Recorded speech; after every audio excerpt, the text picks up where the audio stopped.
Demi nama Tuhan Yesus, semua kita yang mau diberkati berkata, amin. Silakan terus saudara. Dalam minggu ini saya ketemu dengan dua kelompok manusia yang berbeda banget. Kelompok pertama, tapi ketika saya ketemu ini saya merenung bahwa hidup orang itu ada fase-fasenya. Ada masa awal dan ada masa puncak dalam hidup seseorang. Kelompok yang pertama ini kelompok teman-teman yang hadir di sebuah pesta ulang tahun teman baik saya. Teman saya ini usianya sebaya dengan saya, tapi orang ini diberkati luar biasa. Dia pernah jadi salah satu CEO terbaik di Indonesia. Sekarang dia dinominasikan jadi CEO terbaik di Asia. Dia cerita akan semua blessing yang dia punya. Uangnya sudah bukan hanya 6 digit, 9 digit, tapi lebih dari itu. Dan ini orang yang humble sekali. Aku pikir orang itu kalau kaya banget, betul-betul kaya itu rendah hati. Kalau hampir kaya itu, orang Jawa Timur bilang melekitinya luar biasa. Kalau sudah kaya banget itu ya. Dia kalau ngomong sama orang itu, kalimatnya ditata dulu. Saya ngerti dia hati-hati dan saudara tidak akan pernah ketemu seperti ketemu seorang profesor yang ngajari orang lain, gurui dan orang lainnya. Dia orang yang suka dengerin apa yang orang lain mau sampaikan dan saya nggak tahu lah, mungkin kepribadiannya, tapi saya ketemu dengan beberapa orang yang selevel begitu, rata-rata itu, saya kagum lah. Tapi aku pikir di mana-mana begitu ya, orang makin punya sesuatu, dia makin punya kematangan dalam hidupnya. Dia mengundang kira-kira 160 undangan. Di sebuah ruangan yang eksklusif sekali, semua lightingnya, soundnya, videonya, itu kelas piala Oscar kalau di Amerika setahun sekali itu ya, itu dibuat seperti itu. Sebelum acara ada beberapa orang orkestra mini, main biola, main apa, nyanyi, nice. Tipikal kelas-kelas begitulah. Ini tentu bukan nasi dus dan nasi gandul, tapi beda sekali, tapi makanannya enak nasi gandul menurut saya. Nasi dus lebih sedap kadang-kadang, ya. Tapi ini dia buat begitu rupalah. Dia bagi dalam meja-meja. Beberapa dari teman-temannya pengusaha-pengusaha saya kenal cukup lama, dan mereka semua hadir. Jadi ada kesempatan bicara dan beberapa datengin saya, lalu mereka bahkan minta saya pindah ke meja mereka ngobrol aja sharing sampai cukup malam. Mereka tanya akan firman Tuhan, mereka bicara banyak, dan saya diberitahu teman saya, kenalkan ini namanya Pak ini yang punya ini yang punya ini yang punya ini, karena produk mereka dan perusahaan mereka lebih dikenal daripada nama orang itu. Dan semua rata-rata saya bilang orang-orang matang, pakaiannya sederhana, ada yang satu pakai jas tanpa dasi pulang dari kantor, yang lain pakai batik, ada yang pakai baju lengan pendek, santai aja dikeluarin begitu. Oh, rapi sih, santai, tidak sampai gimana-gimana.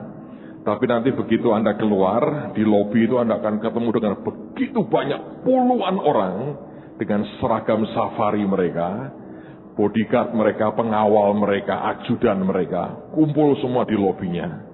Begitu nanti Anda keluar di halaman parkirnya, itu mobil mewah berjejer, dan begitu mereka gerak, nanti ditempel satu mobil lain, isinya itu orang-orang pengawal yang mereka punya. Gitu. Jadi itu kelas mereka yang kayak begitu. Saya melihat sebuah kematangan.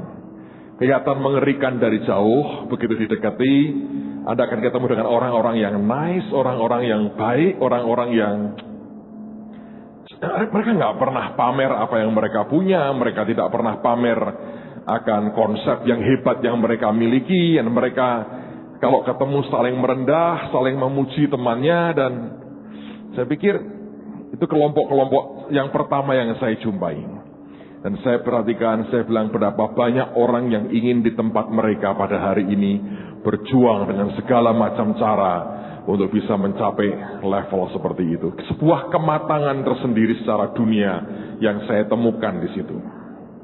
Nah, hari berikutnya saya ke puncak, saya ngisi retreat anak-anak pelajar SMP SMA, gabungan beberapa sekolah, kira-kira jumlahnya 500. Di situ saya ketemu teroris-teroris, saudaraku.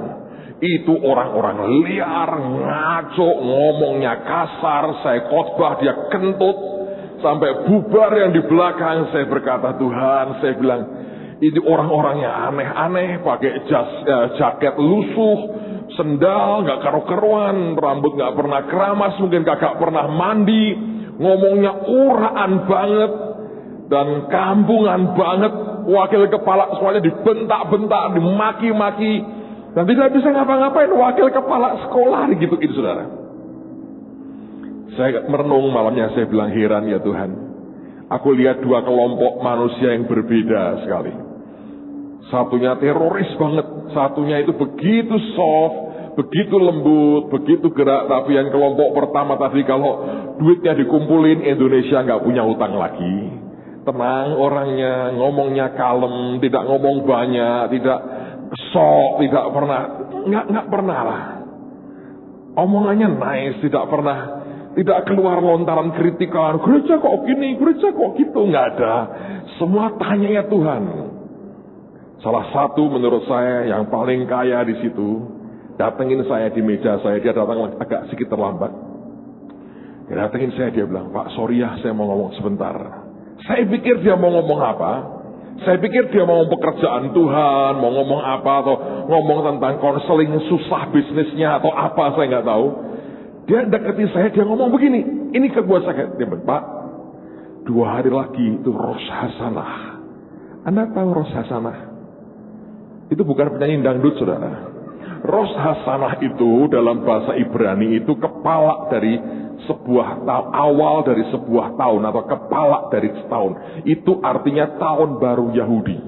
Jadi kemarin itu, tengah malam kemarin sebelumnya, kita melewati namanya tahun baru Yahudi. Dan itu orang percaya, Alkitab Taurat mengajarkan di Rosh Hasanah itu Tuhan membuka buku kehidupan, dan dia tulis akan hamba-hamba Tuhan yang Tuhan mau pakai di tahun berikutnya, ditulis namanya di situ. Dan orang ini kadang-kadang saya heran banget. Orang ini duitnya banyak, dan saya bisa cerita banyak hal. Ketemu saya pertama, dia ingatkan saya, dia berkata, Pak, 2 hari lagi Rosh Hasanah, 2 hari lagi tahun baru. Dia berkata, kita kan janji dong Pak, kita nyiapin hati kita sebagai hamba Tuhan, supaya kita dapat perkenan Tuhan, melanjutkan kerjaan kita untuk Tuhan di tahun mendatang. Saya bilang, ya, saya ingat.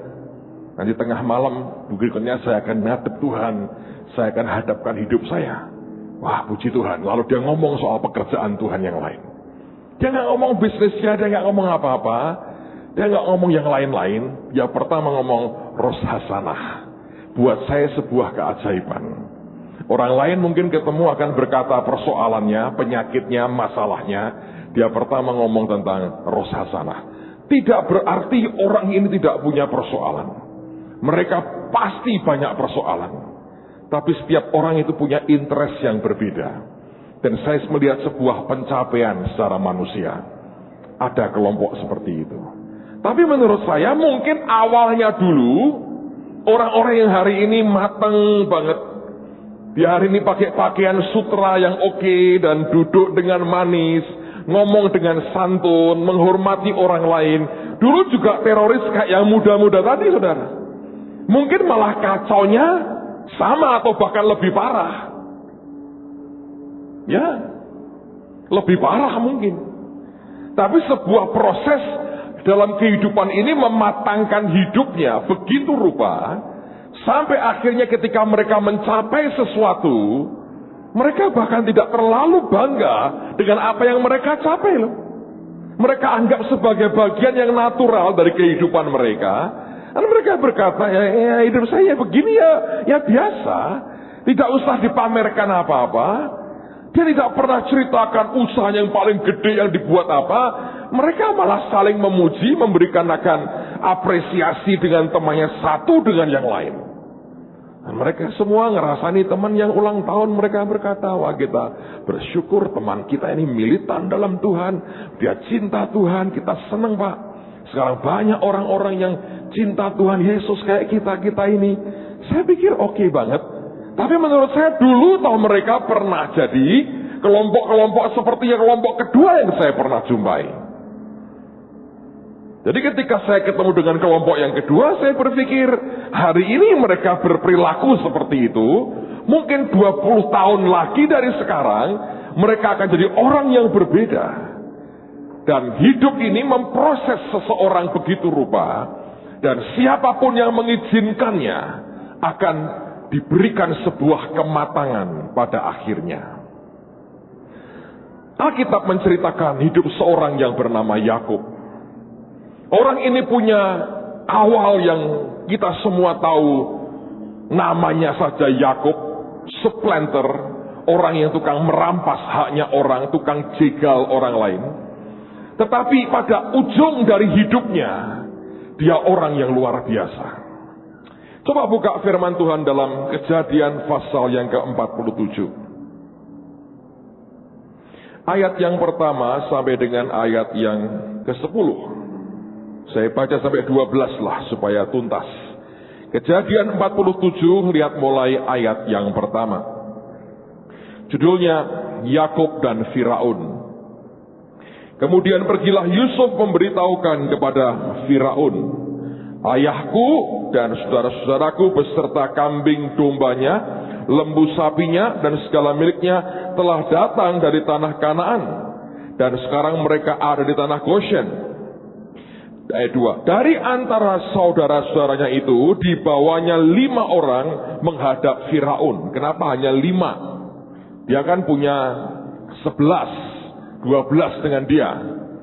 Mungkin yang lain ngisi-ngisini, kurang pantas dibawa ke Firaun. Mungkin saudara ya, dipilih 5 lah. Ini rotok pantas lah jadi saudaraku. Dia ambil 5. Yang lain mungkin terlalu geragas, terlalu gratil. Jadi dia bilang ada Firaun tidak diketok tangani. Ini aja. Dia mungkin gitu ya. Atau terlalu banyak nanti Firaun pusing karena ini kelompok pasukan bodrek juga anak-anaknya Yakub ini. Firaun bertanya kepada saudara-saudara Yusuf itu, apakah pekerjaanmu? Jawab mereka kepada Firaun, hamba-hambamu ini gembala domba, baik kami maupun nenek moyang kami. Lagi kata mereka kepada Firaun, kami datang untuk tinggal di negeri ini sebagai orang asing, sebab tidak ada lagi padang rumput untuk kumpulan ternak hamba-hambamu ini, karena hebat kelaparan itu di tanah Kanaan. Maka sekarang izinkanlah hamba-hambamu ini menetap di tanah Goshen. Lalu berkatalah Firaun kepada Yusuf, ayahmu dan saudara-saudaramu telah datang kepadamu. Tanah Mesir ini terbuka untukmu. Tunjukkanlah kepada ayahmu dan kepada saudara-saudaramu tempat menetap di tempat menetap yang terbaik di negeri ini.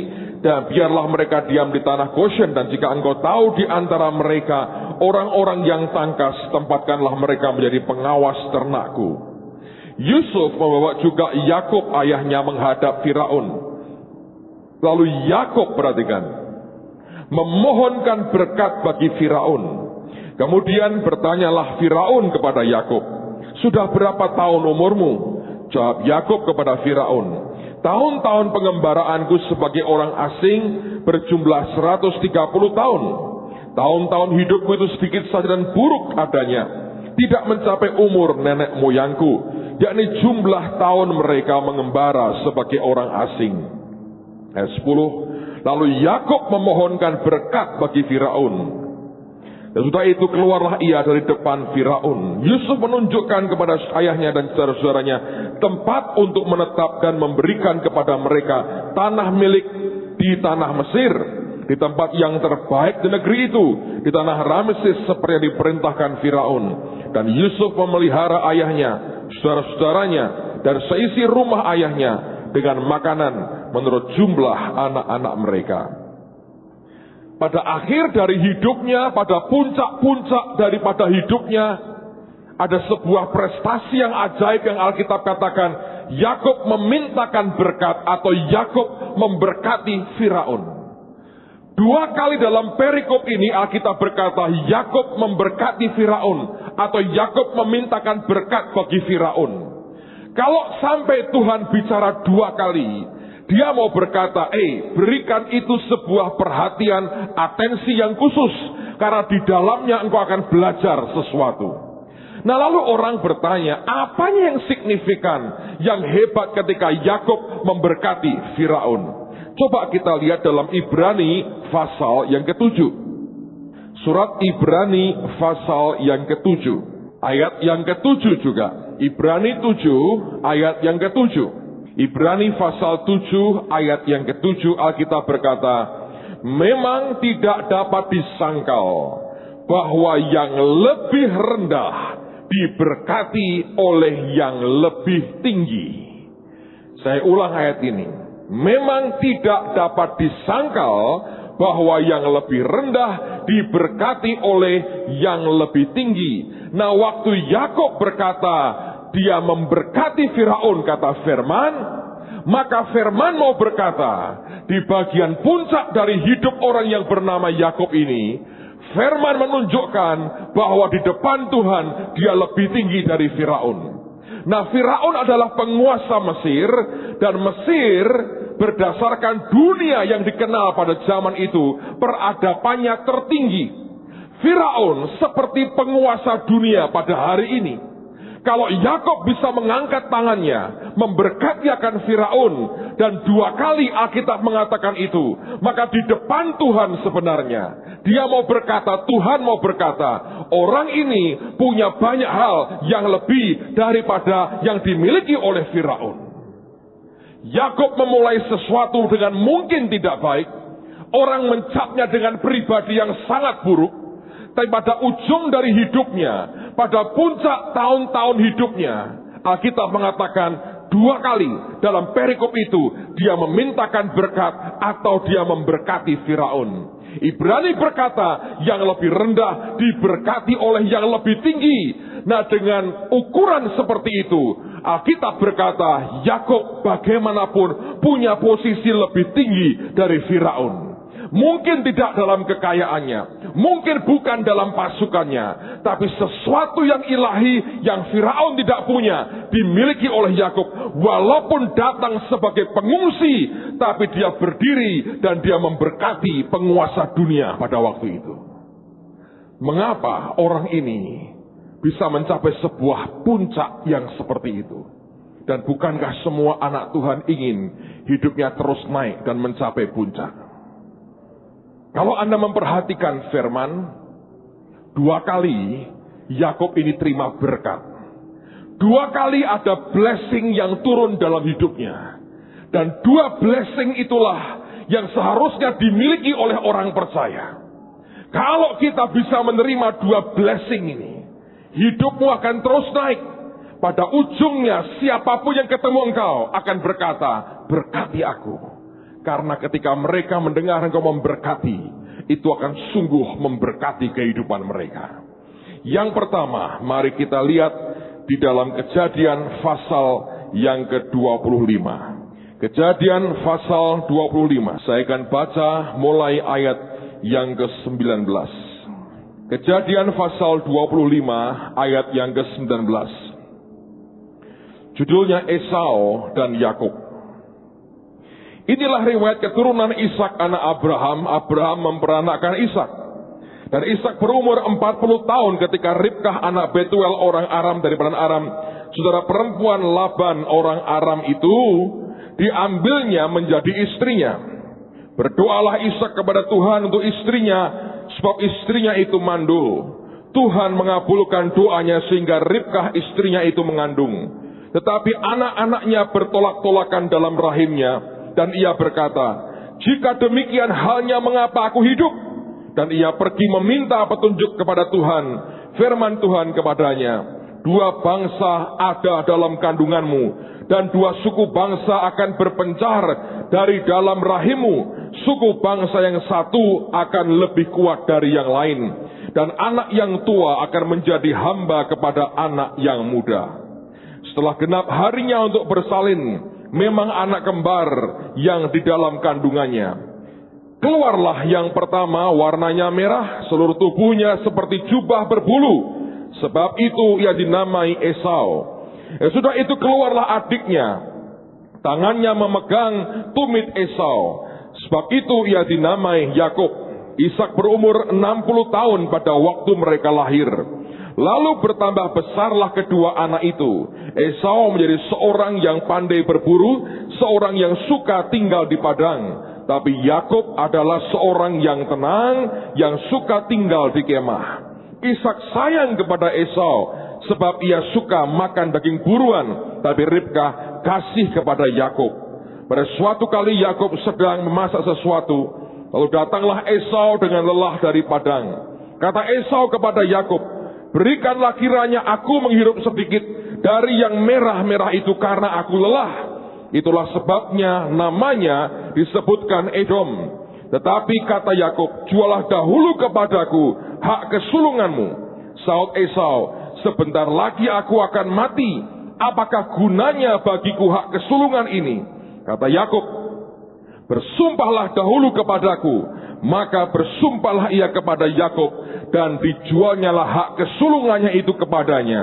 Lalu Yakub memberikan roti dan masakan kacang merah itu kepada Esau. Ia makan dan minum lalu berdiri dan pergi. Demikianlah Esau memandang ringan hak kesulungan itu. Ada yang salah pada Esau, ada yang oke banget pada Yakub. Blessing pertama yang Yakub dapatkan didapat oleh sebuah istilah saya, kecerdasan rohani. Kalau engkau ingin menikmati berkat Tuhan, engkau mesti perlu punya kecerdasan rohani. Spiritually, secara rohani Anda harus smart, Anda mesti tajam, Anda harus cerdas. Di mana kecerdasannya? Zaman dulu belum ada Alkitab. Segala yang Tuhan ucapkan diturunkan kepada anak cucunya secara lisan. Yakub ngerti hak kesulungan. Dari mana? Bapaknya. Saya percaya Ishak cerita apa yang dia dengar dari Abraham ayahnya. Dan apa yang Abraham ceritakan? Abraham menceritakan janji Tuhan yang begitu luar biasa. Dan Ishak mewarisi janji itu. Ishak menceritakan kepada anak-anaknya. Dan di situ Yakub tahu bahwa anak sulung bapaknya bukan dia, tapi Esau. Kecerdasan rohaninya mengatakan, kalau aku bisa mendapatkan hak kesulungan itu, maka janji kepada opa Abraham dan bapak Ishak akan turun ke aku. Kalau aku gak bisa mendapatkan itu, maka Esau kakakku yang akan mendapatkannya. Dia sangat ingin Allah disebut sebagai Allah Abraham, Allah Ishak, dan Allah Yakub, bukan Abraham, Ishak, dan Esau.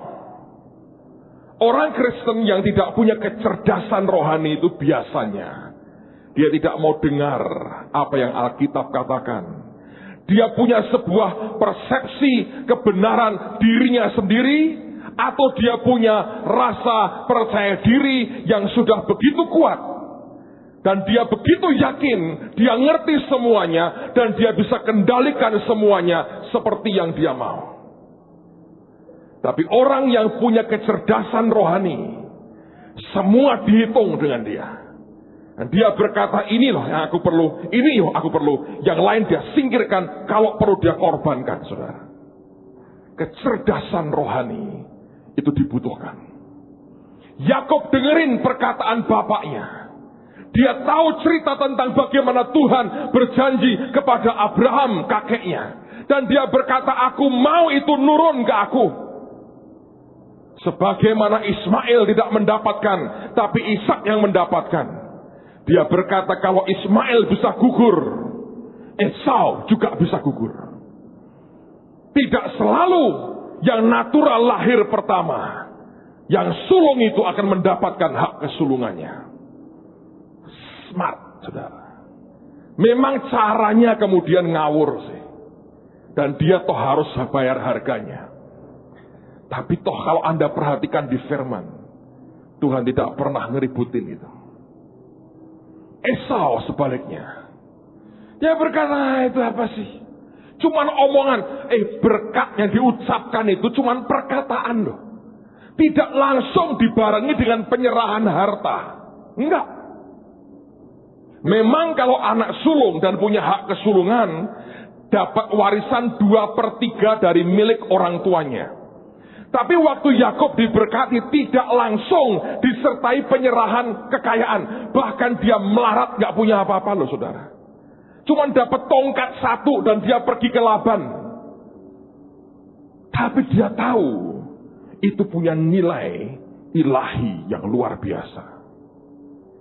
Hari-hari ini ada banyak orang menutup matanya dan menutup telinganya dari perkara-perkara rohani.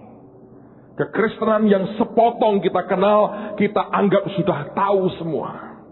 Dan dengan arogan kita menolak setiap orang yang mencoba mengajarkan sesuatu yang membuat engkau kenal Tuhanmu lebih lagi.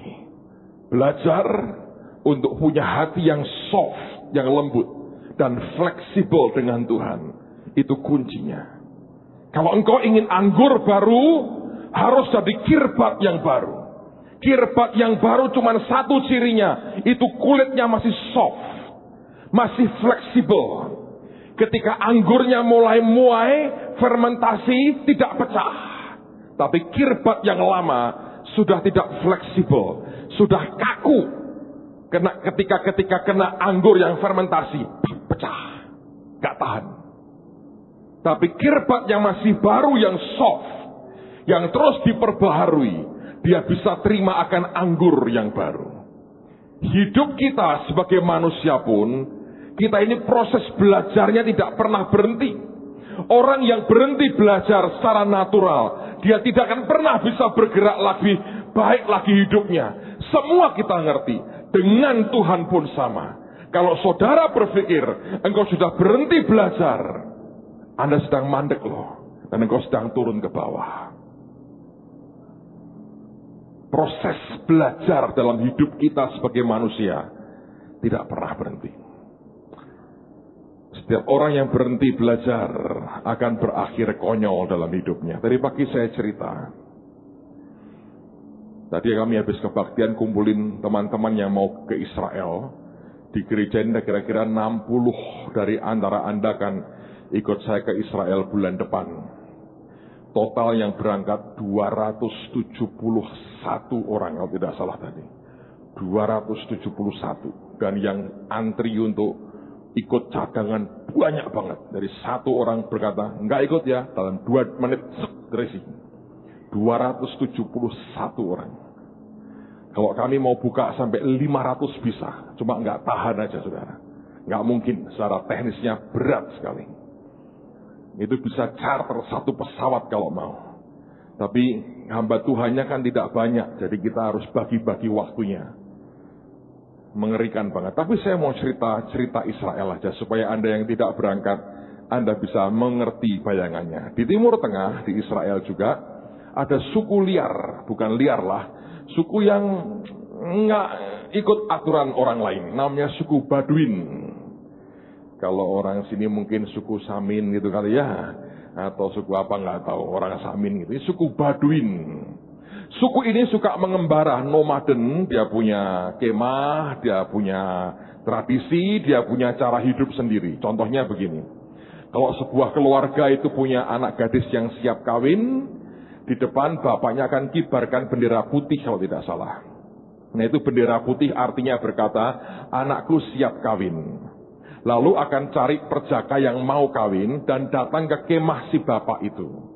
Nanti si gadis ini disuruh ngeladeni tamunya. Kasih minum lah, kasih apa, begitu. Lalu oleh si pria itu akan dilihat seperti apa model dari gadisnya ini. Nah, orang Baduin ini beda dengan orang kita. Kalau Anda ini seorang gadis yang langsing gitu ya, itu murah harganya. Tapi kalau badanmu kekar kuat, nah itu mahal banget. Karena mereka harus kerja. Wanita Baduin itu kerja. Makanya kalau Anda kurus-kurus itu murah di sana, nggak laku. Dilepas saja orang Baduin ngelirik pun tidak. Kurus. Ngangkut kayu aja patah tulangnya. Nggak laku. Makanya kalau Anda punya badan yang oke, kuat, jangan minder berkata, Baduin cinta yang begini. Tenang aja. Jadi semua orang itu punya selera berbeda-beda. Ya toh? Anda yang merasa kurus, jangan sok merasa cantik. Di negeri Baduin tidak laku. Dilirik pun tidak. Onta pun hanya melengos, saudara. Nah, nanti kalau sudah suka, tapi kalau sudah kuat, gede begitu, nah itu mahal tuh. Kalau yang biasa-biasa berapa domba, tapi kalau sudah yang perkasa-perkasa itu membayarnya berapa ekor onta. Lalu kalau sudah kawin, nah ada cerita, ada orang Baduin kawin. Mereka tidak pernah mau belajar peradaban yang lain, mereka punya dunia sendiri. Nah kalau mereka berkemah, dari mana airnya? Mereka nggak mungkin gali sumur kan, karena pindah-pindah. Jadi mereka nadah hujan kalau mereka dapat air itu. Mereka paling suka cari tempat yang ada gunung atau bukit karang, yang ada cekungan-cekungannya begitu ya. Nanti kalau hujan turun, disitulah mereka simpan air itu di cekungan-cekungan karang itu. Lalu mereka minum dari situ, mereka ambil kaleng atau apa mereka pakai untuk minum mereka. Suatu hari ada seorang pemuda Baduin yang menikah dan dia ngomong kepada istrinya. Dia berkata dia mendengar bahwa rupanya kalau orang-orang lain itu kalau kawin bulan madu. Jadi dia ngomong sama istrinya, istriku bagaimana kalau kita bulan madu? Istrinya bertanya kepada suaminya, kita mau kemana suamiku? Suaminya berkata, bagaimana kalau ke Yerusalem saja? Ada hotel-hotel katanya berbintang 5 dan bagus. Sekali-kali kita tinggal di kemah yang tidak bisa dipindah katanya. Kita akan tinggal di hotel bintang 5. Lalu istrinya senang, dia berkata, ayo suamiku kita berbulan madu ke Yerusalem. Lalu kemudian mereka pergi ke Yerusalem. Tidak tahu bagaimana caranya reservasi hotel kan? Nongol di sana berkata, kami butuh kamar beberapa hari. Petugas hotelnya berkata, kamu belum reserve tempat buat di hotel. Iya, belum. Dia berkata, ya ada sih tempatnya, tapi kamu perlu tunggu beberapa jam. Ini penghuninya belum keluar, ini belum waktunya keluar. Tunggulah kalau mau sabar, di lobi tunggu beberapa jam, nanti kami siapkan kamarnya, kamu boleh nginep. Yang laki berkata, oke, tidak masalah. Mereka berdua duduk di lobi. Lalu si suami berkata pada istrinya, istriku aku haus. Carikan aku minum katanya. Istrinya baik, dia bilang, iya suamiku. Dia ambil dari tasnya kaleng tempat nyedok air minum. Istrinya pergi. Gak pernah tanya, dia pikir dia tahu semuanya. Dia jalan, dia cari tempat di mana dia dapatkan air minum. Dan akhirnya dia mendapatkan. Dan dia bawa kaleng itu penuh dengan air dan dia berikan kepada suaminya. Suamiku, ini ada air minum buat kamu. Suaminya minum, dia berkata, kok rada lain sedikit ya, tapi segar kok istriku katanya. Dia plok plok plok plok plok dia minum, dia bilang, istriku, aku masih haus. Tolong aku minta lagi ya, sekaleng lagi. Jangan takut suamiku, aku tahu tempatnya kok. Ada tempat air di sini katanya. Istrinya pergi lagi entah kemana. Kali ini agak lama sedikit, terus dia balik. Dia balik, kalengnya kosong. Dia sedih istrinya. Dia bilang, suamiku maafkan aku ya. Aku tidak berhasil mendapatkan akan air minum buat kamu. Suaminya heran. Dia berkata, kenapa istriku? Kenapa engkau tidak mendapatkan air minum buat aku?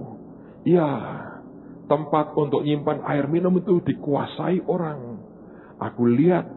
Aku intip seseorang duduk mendudukinya katanya. Aku tunggu nggak keluar-keluar orang itu dia duduki tempat air minum kita. Beberapa orang bahkan tidak mudeng yang saya ceritakan. Anda Baduin banget ya. Tahu nggak saudara, itu dapat air minumnya dari mana? Hah? Itu air di kloset WC, ngerti saudara? Kan kayak cekungan toh, dicedok sama dia. Ya memang lain rasanya, rasa salad, rasa sate babi, rasa apa sajalah, Indomie, rasa segala macam lah. Coba dia tanya saja, itu ada welcome drink di hotel bintang 5 tuh. Tapi seringkali orang merasa, aku sudah tahu semua. Dengan berkat itu, walaupun caranya nggak benar, Yakub diberkati luar biasa. Tapi berkat yang dari yang pertama itu saja tidak akan cukup jadi modal buat dia untuk memberkati Firaun. Ada peristiwa lain yang harus dia alami, dan di situ dia diberkati lagi. Coba buka Kejadian 32. Dan berkat kedua ini berbeda. Kejadian pasal yang ke-32. Lihat pada ayat yang ke-22. Kejadian 32 mulai ayat yang ke-22. Judulnya pergumulan Yakub dengan Allah.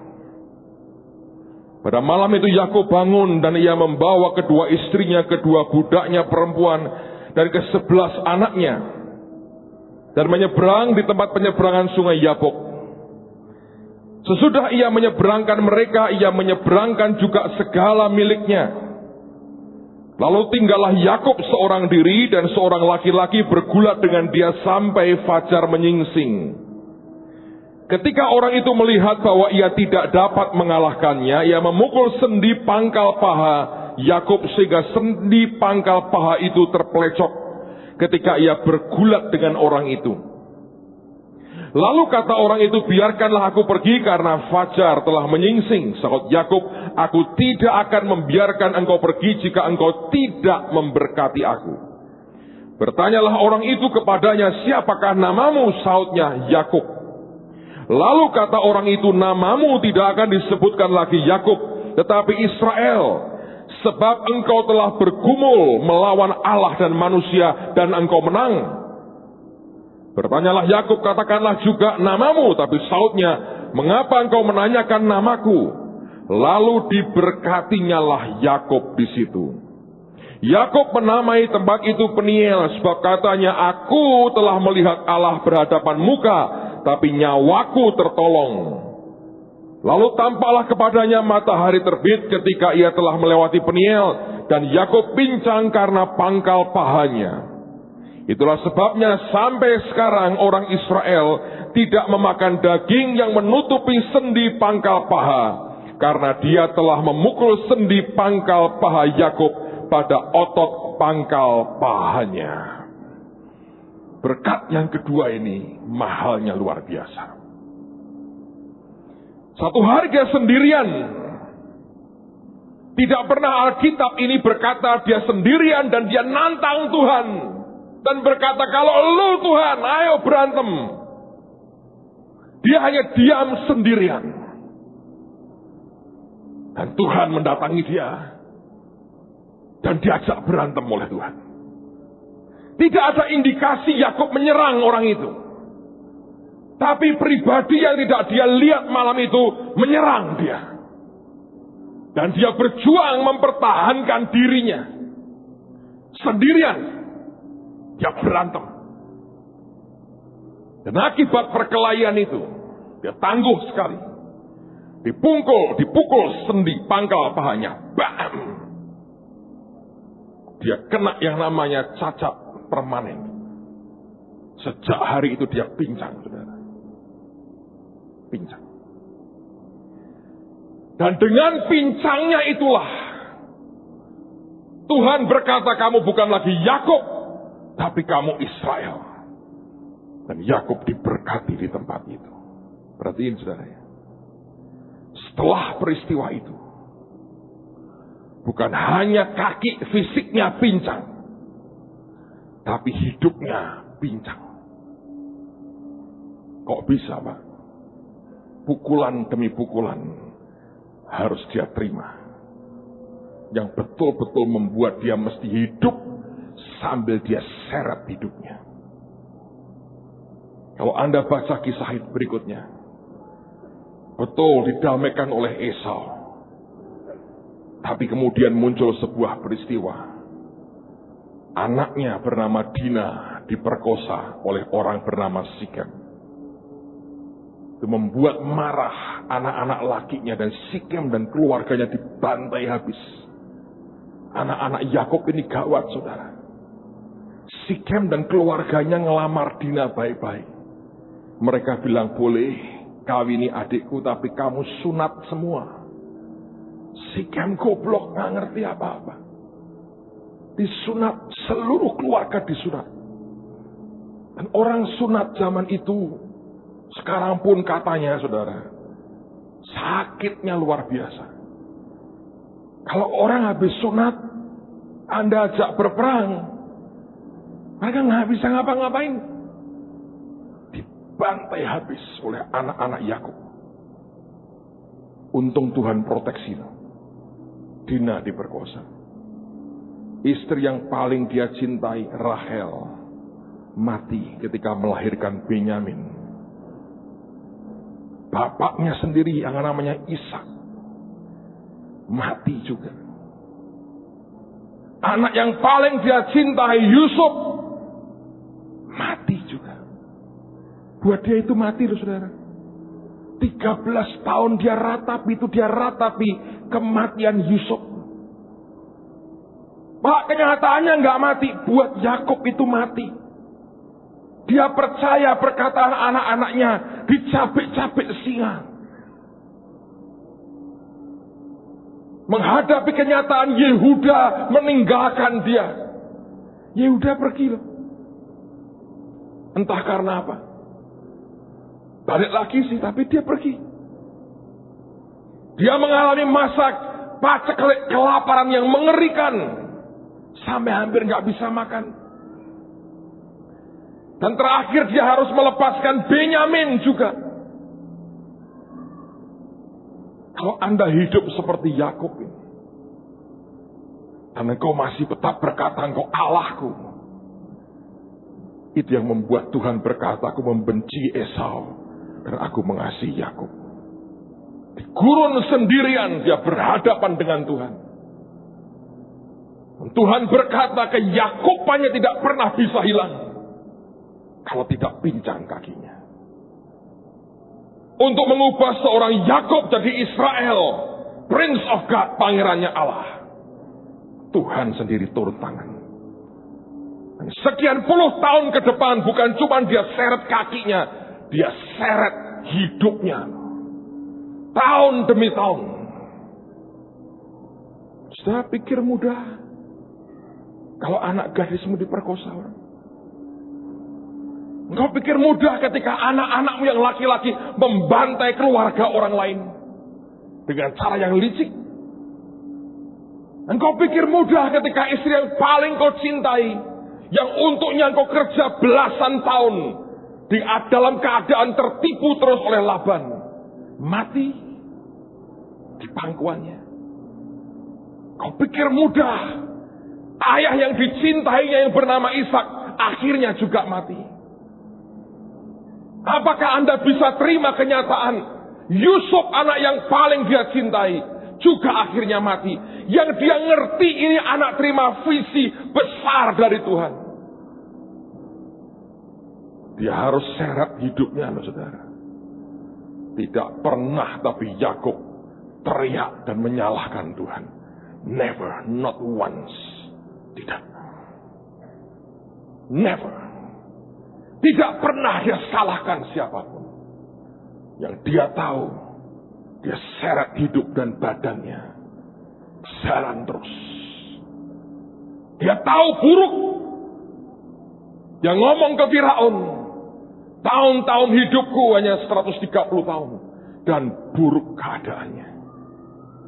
Tapi toh dia tidak pernah salahkan Tuhan. Dia tidak pernah tunjukkan kepalanya ke Tuhan berkata, engkau buat aku sengsara dengan berkat-Mu. Aneh. Sepertinya bukankah berkat yang dia dapatkan ketika dia bergumul dengan Tuhan Bukankah dia berkata namanya Peniel, artinya wajah Tuhan. Di situ aku bertemu dengan Tuhan, muka dengan muka. Justru ketemu Tuhan seperti itu. Diberkati, diubah namanya. Abraham jadi Abraham luar biasa. Sarah jadi Sarah, hebat banget.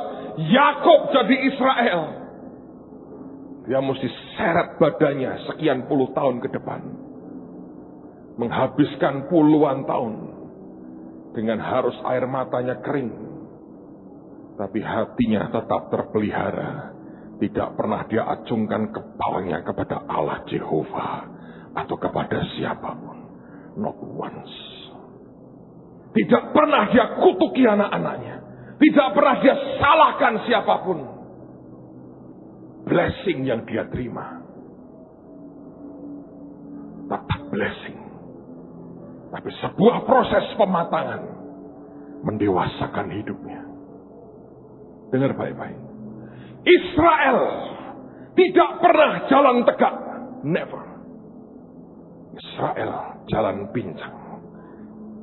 Israel tidak pernah tegak. Kalau Anda masih tegak, Anda masih Yakub dan engkau belum Israel. Kalau engkau masih merasa I am perfect, aku sempurna, tunjukin salahku, aku tidak pernah berbuat salah, Anda Yakub. Israel tidak pernah jalan tegak. Karena nama Israel diberikan kepada orang yang pincang. Dan itu pincang permanen, saudara. Kekristenan harusnya militan seperti itu. Bukan cengeng dan hanya teriak-teriak nangis minta berkat. Kekristenan itu seharusnya bukan tempat orang-orang cengeng yang meratap.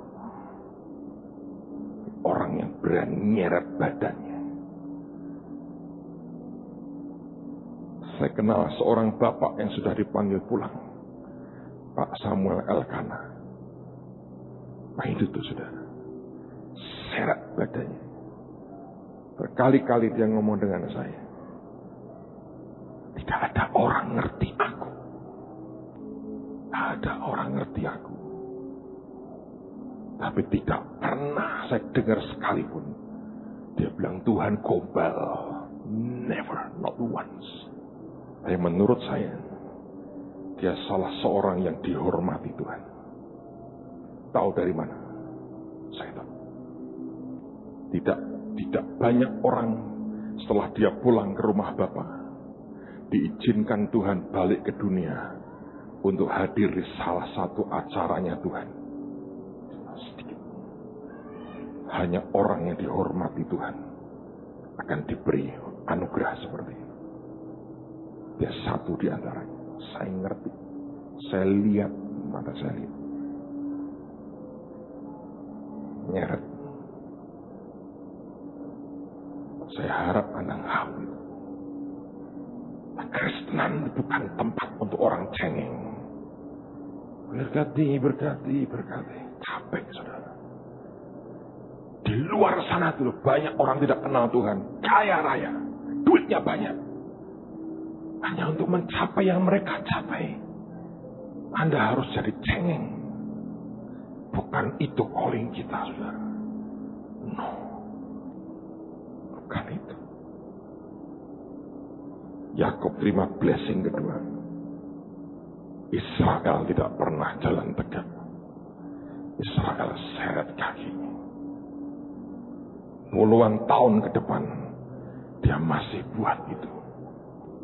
Rasul Paulus pernah berkata, dalam tubuhku aku punya stigmata, tanda bahwa aku ini miliknya Kristus.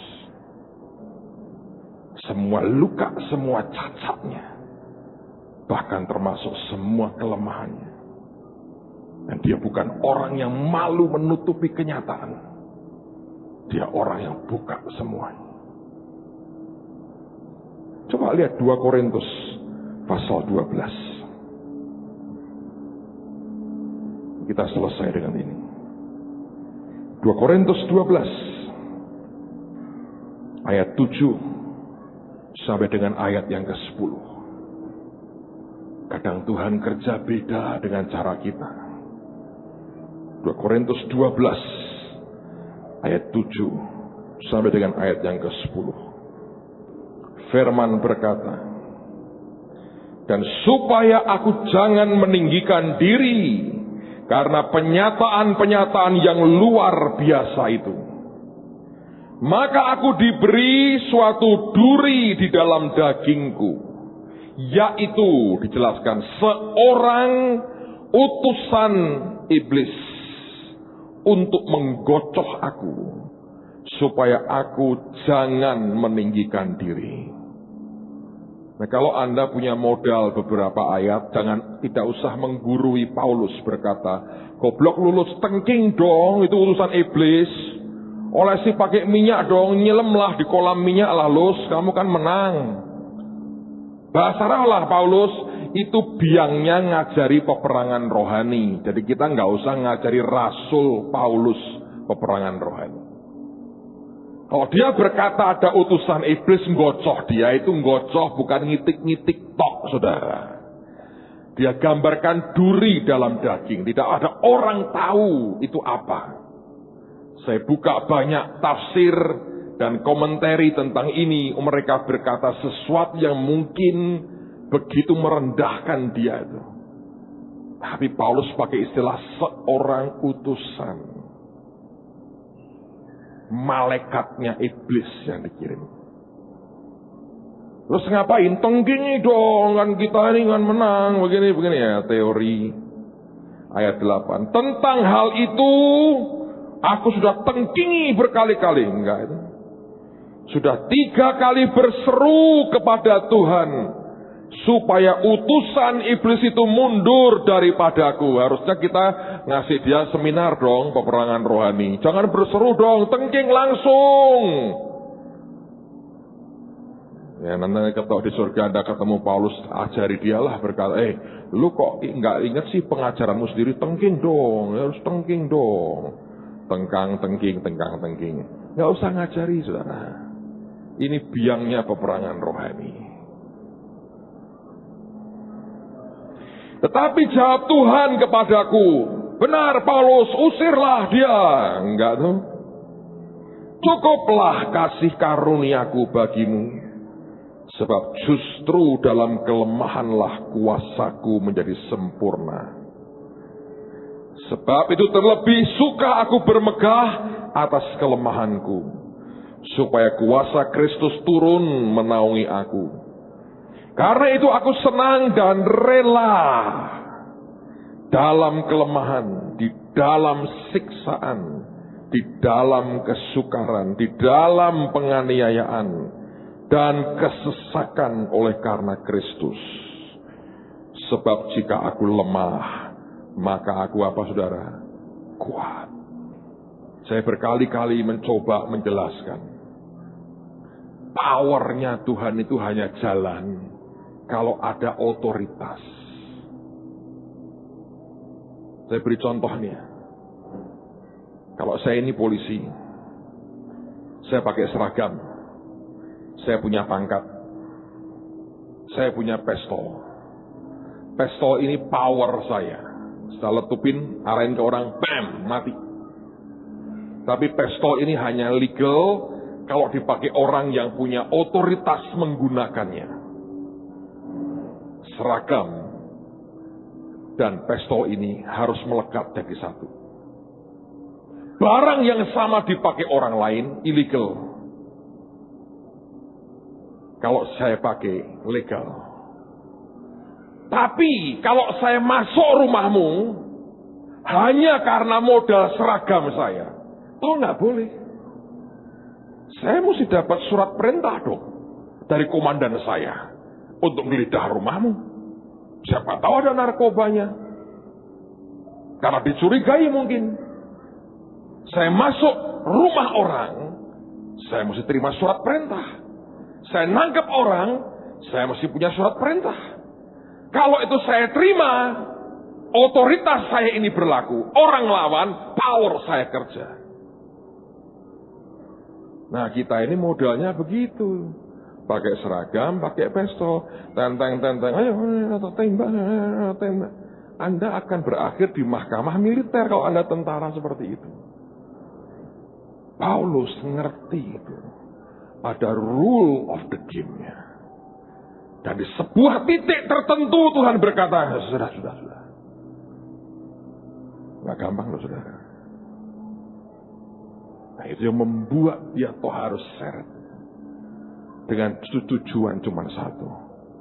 Tidak bermegah dan tidak jadi sombong. Israel tidak pernah jalan tegak. Dia seret badannya. Dalam hidup saudara, Anda semua punya itu.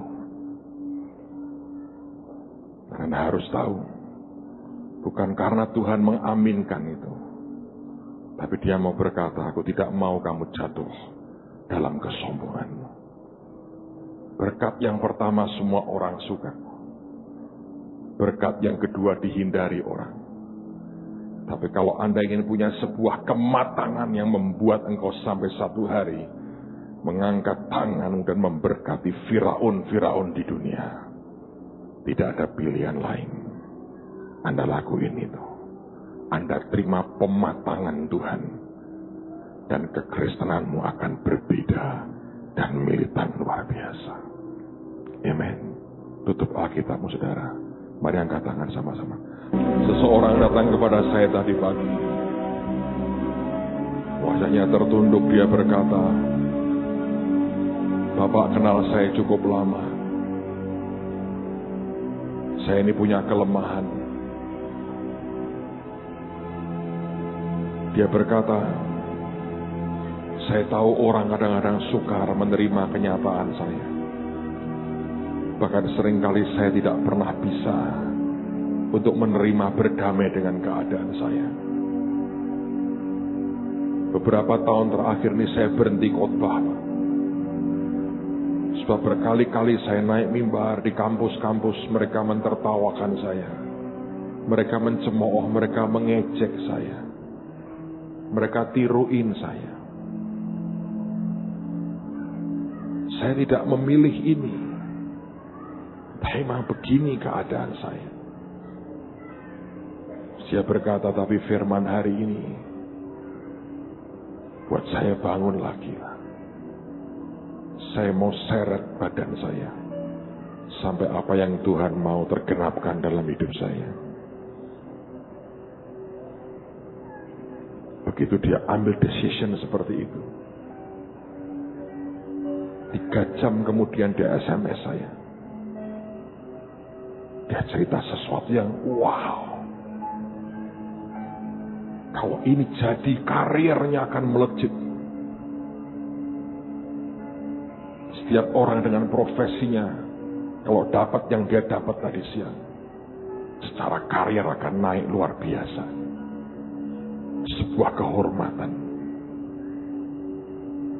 Saya bersyukur kita punya Tuhan yang setia, saudara. Saya tidak ingin jemaat ini hanya tambah membengkak, tambah gemuk. Tapi kita hanya duduk dan meratap ketika problem sedikit aja terjadi dan kita cengeng sekali. Saya berdoa Anda orang-orang yang fighter, yang berani tarung dengan kelemahan, dengan apapun dalam hidup. Dan Anda berani berkata, kalau perlu gua seret badanku.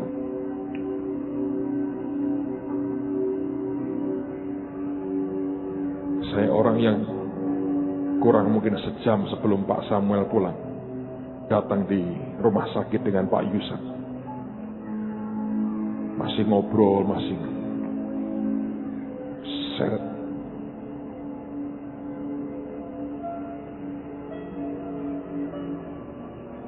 Seret badan. Mungkin Bu Ani lebih tahu detail dari saya lah. Tapi itu orang yang nyeret badannya. Sendirian dilakukan. Hobinya aneh sih. Kalau makan nasi, telur asin campur jadi satu. Itu mungkin kekuatannya dia. Saya nggak tahu lah. Tapi itu enak juga, Anda boleh coba. Saya sering juga enak.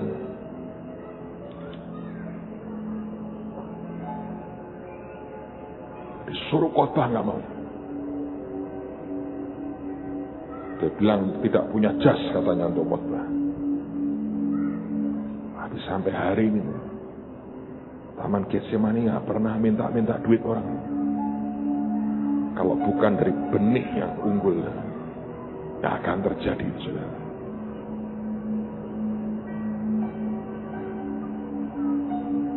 Ada orang-orang langka di dunia ini, saudara. Ada orang-orang langka di dunia ini. Saya berdoa Anda dan saya jadi orang-orang seperti itu. Seret badan kita. Israel tidak pernah jalan tegak. Israel jalan dan seret kaki. Tapi ketika Esau lihat orang nyeret kakinya, luluh hatinya. Dia berdamai dengan adiknya, dia nangis. Firaun dalam kemegahannya lihat pria tua nyeret kakinya. Dia tertunduk dan terima blessing dari dia. Anak-anak Tuhan seharusnya begitu. Amen, saudara. Percayalah dia setia. Percayalah dia luar biasa. Saya berdoa ini spirit akan kuat dalam hidup kita. Jangan jadi cengeng. Jangan gampang mengeluh. Jangan teriak-teriak meratapi terus hidupmu. Berhenti. Jalani hidup ini sampai selesai. Hidupmu akan berarti bagi Tuhan dan orang lain. Angkat tangan sama-sama sekali lagi. Besar